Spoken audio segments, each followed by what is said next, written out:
Hello students, welcome back to organised knowledge channel. और आज की जो वीडियो है उसमें हम डिस्कस करेंगे वर्कशीट नंबर 4 क्लास 7th विषय गणित है। और ये वर्कशीट आपके लिए 26 जुलाई 2021 के लिए शेड्यूल की गई है।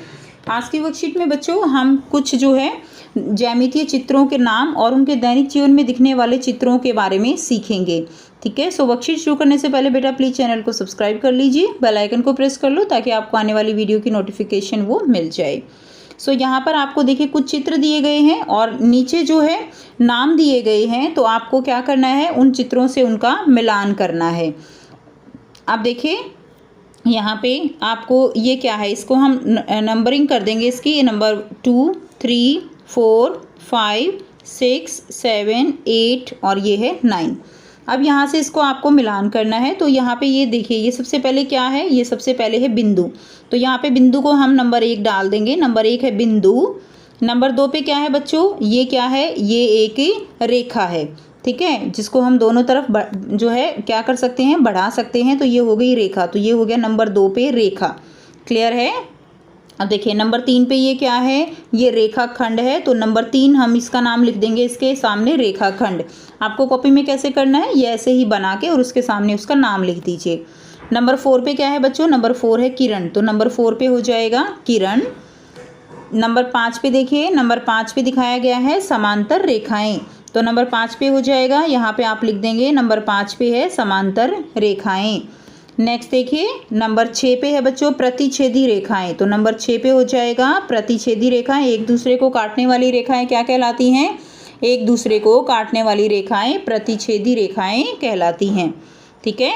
नेक्स्ट देखिए नंबर 7 पे है, ये एक दूसरे के लंबवत हैं, 90 डिग्री का कोण बना रही हैं। तो ये नंबर 7 पे हो जाएंगी लंबवत रेखाएं। और 8 पे जो है एक ही बिंदु से बहुत सारी रेखाएं निकल रही हैं, तो ये क्या हो जाएंगी, ये हो जाएंगी संगामी रेखाएं। ठीक है, तो ये हो जाएगा नंबर 8 पे संगामी रेखाएं। और नंबर 9 है आपका सरेखी बिंदु। नंबर 9 क्या होगा, सरेखी बिंदु। क्लियर है। तो इस तरह से आपको इनके नाम जो है वो लिखने हैं।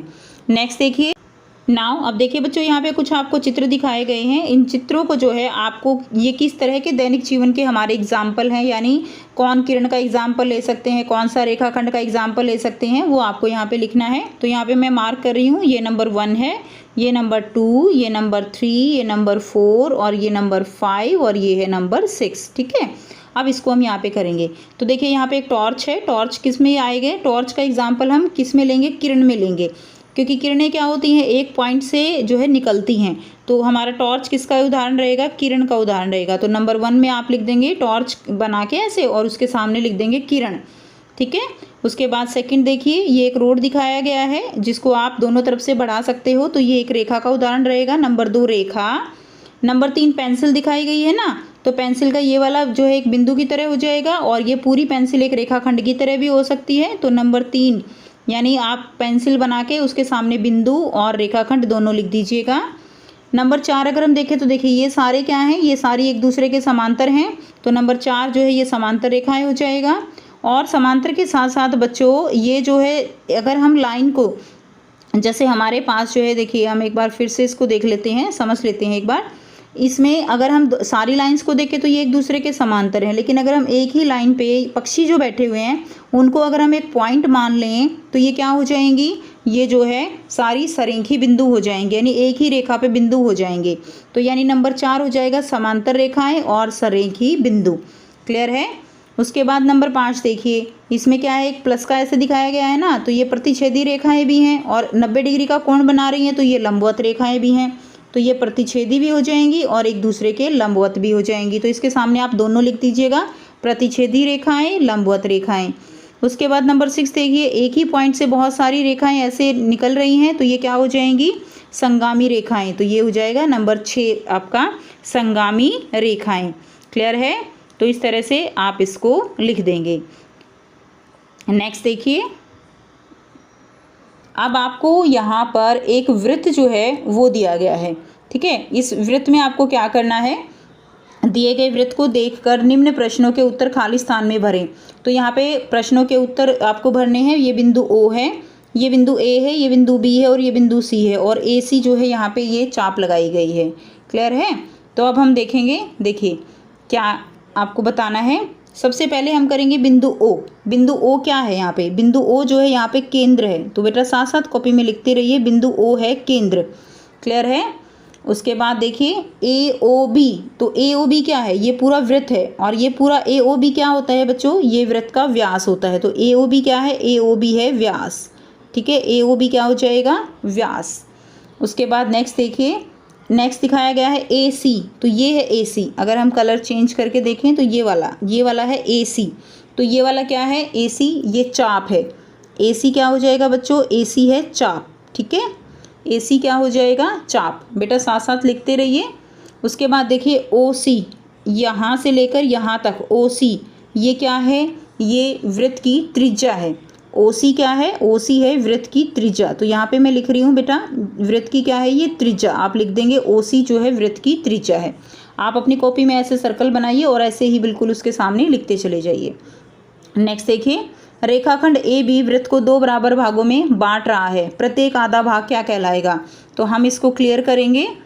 तो देखिए यहाँ से रेखाखंड ए बी ये है, ये वृत्त को जो है 2 बराबर भागों में बांट रहा है, तो आधा भाग क्या कहलाएगा? आधा भाग जो है अर्धवृत्त कहलाएगा। क्या कहलाएगा बच्चों? अर्धवृत्त कहलाता है। ठीक है, अर्धवृत्त कहलाता है। नेक्स्ट देखिए रेखाखंड ओ ए, ये है रेखाखंड ओ ए, किसके बराबर है? रेखाखंड ओ ए ये जो है आधा, ये इस आधे के बराबर है ना, तो रेखाखंड ओ ए जो है रेखाखंड ओ बी के बराबर है। क्लियर है? उसके बाद देखिए बिंदु डी की स्थिति, तो बिंदु डी जो है ये बाहर है, तो इसकी स्थिति क्या है? बाह्य। क्या है बच्चों इसकी स्थिति? इसकी स्थिति है बाह्य।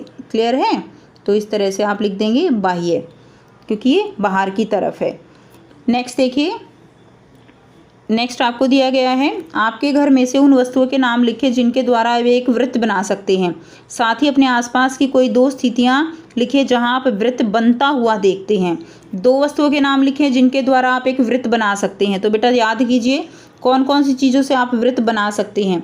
तो नंबर 1 यहाँ पे मैं लिख रही हूँ। नंबर 1 एक चूड़ी लिख दीजिए। एक तो चूड़ी से आप वृत्त बना सकते हो, दूसरा प्लेट से आप वृत्त बना सकते हो, है ना। तो इनसे आप वृत्त बना सकते हो। और 2 स्थितियां जहां पर आप वृत्त बनता हुआ देखते हैं, तो नंबर 1 आप लिख देंगे वृत्त बनता हुआ जहां पे आप देख पाते हो। तो अगर आपके जो है घर में जैसे रोशनदान होते हैं, गोल रोशनदान होते हैं ना, तो रोशनदान से आप देख सकते हो। और अपने घर में और भी चीज़ें आप देख सकते हो जहाँ पे आप वृत्त बनता हुआ देख पाओगे। दूसरा एग्जाम्पल आप लिख दीजिए, चूड़ी को जब आप देखते हो तो आपके घर में वो आपको वृत्त बनता हुआ जो है दिखाई देता है।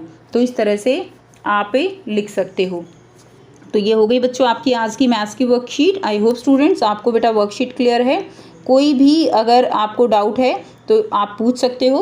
वीडियो अच्छी लगे तो लाइक कर दीजिए, शेयर कर दीजिए और चैनल को सब्सक्राइब कर दीजिए। So thanks for watching students, मिलते हैं नेक्स्ट वीडियो में।